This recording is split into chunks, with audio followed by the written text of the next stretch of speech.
राम राम। 29 मार्च 2025 को शनिदेव अपनी मूल त्रिकोण राशि कुंभ से निकलकर मीन राशि में प्रवेश करने जा रहे हैं। 23 फरवरी 2028 तक शनिदेव मीन राशि में ही गोचर करेंगे। इस वीडियो में हम बात करेंगे कि मीन राशि में शनिदेव के गोचर का कर्क राशि वालों पर क्या प्रभाव पड़ेगा। शनिदेव को अगर मीन राशि में हम समझें तो मीन राशि जल तत्व की सौम्य राशि है। इसलिए मीन राशि का संबंध कल्पनाओं और सपने देखने से होता है। अध्यात्म, अवचेतन मन में झांकना, हीलिंग पावर, एकांत स्थान, मेडिटेशन, विदेशी स्थान, इनका संबंध भी मीन राशि से होता है। काल चक्र की अंतिम राशि है। काल पुरुष के जन्मांक में मीन राशि 12वें भाव में आती है। इसलिए 12वें भाव के गुण मीन राशि से जुड़े हुए होते हैं। शनिदेव कर्म फल दाता है। आप मेहनत कितनी करेंगे उसका कितना फल पाएंगे, ये चीज़ें शनिदेव से संबंधित होती है। अनुशासन में रहकर लगातार मेहनत आप करें, शनिदेव हमेशा ऐसा चाहते हैं। रोजगार, नौकरी, सीमाएं, विलंब, रुकावटें, आलस्य, नियम व कानून, इन सब के शनिदेव कारक हैं। शनिदेव वास्तविकता के, रियलिटी ऑफ लाइफ के भी कारक होते हैं।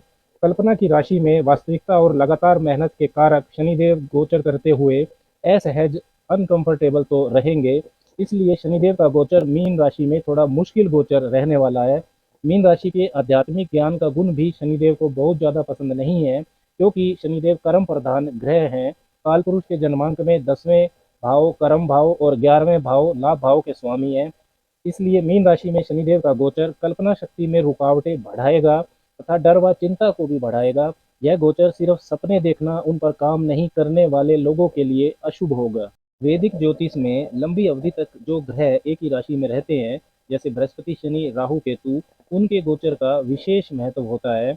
अब बात करते हैं कि शनिदेव के इस गोचर का, मीन राशि में प्रवेश का, कर्क राशि वालों पर क्या प्रभाव रहेगा। कर्क राशि वालों के लिए शनिदेव 7वें और 8वें भाव के स्वामी बनते हैं और मीन राशि में शनिदेव का यह गोचर आपके 9वें भाव में मीन राशि में होगा, जहां से वह अपनी तीसरी, 7वीं और 10वीं दृष्टियों से आपके 11वें भाव, तीसरे भाव तथा छठे भाव को प्रभावित करेंगे। इस गोचर से कर्क राशि वालों के लिए सबसे अच्छी बात यह हो रही है कि आपकी राशि से अष्टम भाव में चल रहे शनिदेव के नकारात्मक प्रभाव अब खत्म होंगे। शनिदेव की अष्टम ढैया आपको चल रही थी, जिसकी वजह से शारीरिक व कैरियर से संबंधित, साथ ही में आर्थिक परेशानियां आपको हो रही थी, तो वह तकलीफें अब दूर होंगी। कर्क राशि वालों के लिए शनिदेव अशुभ ग्रह होते हैं। आपकी राशि के स्वामी चंद्रमा के वह शत्रु भी हैं।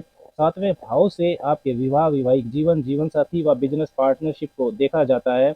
अष्टम भाव से अचानक होने वाली घटनाएं, सडन इवेंट्स, बड़े परिवर्तन, गुप्त चीजें, गुप्त विद्या, गुप्त धन, गुप्त रिश्ते, ससुराल पक्ष, इन सब को देखा जाता है। और नवम भाव से आपका भाग्य पक्ष, लंबी दूरी की यात्राएं, धर्म, धार्मिकता, धार्मिक यात्राएं, उच्च शिक्षा, इन सब को देखा जाता है। शनिदेव का नवम भाव में गोचर यह सीधा संकेत देता है कि भाग्य पक्ष के भरोसे आपको अब नहीं बैठना है, अपनी मेहनत पर ही आपको भरोसा रखना होगा।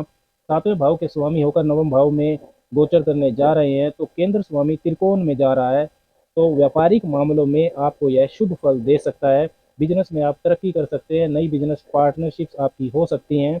लेकिन शनिदेव क्योंकि ट्रांसफॉर्मेशन के भाव, यानी बड़े परिवर्तन के भाव, अष्टम भाव के मालिक भी हैं और अष्टम भाव में उनकी मूल त्रिकोण राशि कुंभ भी है, तो पुरानी कोई पार्टनरशिप आपकी टूट सकती है। इस चीज़ का आपको ध्यान रखना है। लेकिन अगर आप मेहनत ईमानदारी से करेंगे तो व्यापार में लाभ आपका बढ़ेगा, क्योंकि शनिदेव की तीसरी मित्र दृष्टि लाभ भाव पर भी है। अच्छी पार्टनरशिप से पद प्रतिष्ठा में आपकी वृद्धि हो सकती है। व्यापार के सिलसिले में की जा रही यात्राएं आपके लिए लाभदायक रहेंगी। अचानक से धन प्राप्ति होना संभव है और लंबे समय से कहीं यदि आपका धन अटका हुआ था, फंसा हुआ था, तो वह भी प्राप्त हो जाए, इस तरीके के संकेत मिलते हैं। वैवाहिक जीवन में अगर कोई परेशानी चल रही थी तो जीवन साथी से आपके संबंध अब सामान्य होने लगेंगे। आप एक दूसरे के साथ लंबी यात्राएं कर सकते हैं। घूमने फिरने से और एक दूसरे के साथ समय बिताने से आपका रिश्ता भी परिपक्व और पहले से ज़्यादा मधुर होगा। आपस की गलत फहमियाँ दूर होंगी। सप्तम भाव आपकी कामुकता को दिखाता है तथा अष्टम भाव गुप्त चीज़ों का होता है, तो 7वें और 8वें भाव के स्वामी होकर शनिदेव का नवम भाव में यह गोचर आपकी धर्म और धार्मिक मान्यताओं के प्रति सोच में उतार चढ़ाव को ला सकता है। जीवन में नैतिकता का आपको ध्यान रखना है, मर्यादा में आपको रहना होगा। जुए, सट्टे, किसी भी तरह के शॉर्टकट से आप दूर रहें, नहीं तो आपके गलत आचरण की वजह से आपके भाग्य की हानि हो सकती है। उच्च शिक्षा की प्राप्ति का मामला हो या आपका कार्य क्षेत्र तंत्र मंत्र, ज्योतिष, इंश्योरेंस, इनसे जुड़ा हुआ हो, तो आपको अचानक लाभ हो सकता है। वसीयत का कोई मामला यदि आपका अटका हुआ है तो उसमें भी आपको लाभ हो सकता है। आपके जीवन साथी के धन में भी शनिदेव का नवम भाव में गोचर वृद्धि होने का इशारा करता है।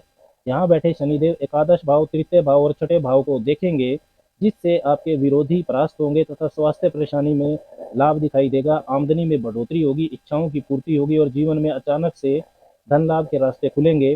पहले से किए गए शेयर बाजार में निवेश से भी आपको इस दौरान धन लाभ हो सकता है। पिताजी को स्वास्थ्य समस्याएं परेशान कर सकती हैं, इसलिए उनका ध्यान रखें। भाई बहनों के साथ संबंधों में भी उतार चढ़ाव हो सकता है। तो कर्क राशि वालों के लिए शनिदेव का मीन राशि में नवम भाव में गोचर करना काफ़ी अच्छी बातों की तरफ इशारा करता है। साथ में आपको कुछ सावधानियों को भी रखना होगा, क्योंकि वैदिक ज्योतिष में कुंडली के योग, दशा और गोचर का महत्व बहुत ज़्यादा होता है। कुंडली के योग संकेत देते हैं जीवन की विभिन्न घटनाओं के बारे में, और वह घटनाएं कब घटेंगी यह दशा और गोचर को मिलाकर समझा जाता है। इसलिए आपकी दशाएं कैसी चल रही है, कुंडली में चंद्रमा की आपकी क्या स्थिति है तथा शनिदेव की क्या स्थिति है, इन बातों से भी गोचर फल का प्रभाव की तीव्रता घटती और बढ़ती है। तो इन चीज़ों का भी आपको ध्यान रखना है। उपाय के तौर पर आपको शनिवार के दिन लोहे के बर्तनों का दान करना चाहिए। भगवान शिव की आप उपासना करें। शिवलिंग के सामने बैठकर शनि मंत्र को जपें। ओम शंख शनिश्चराय नमः।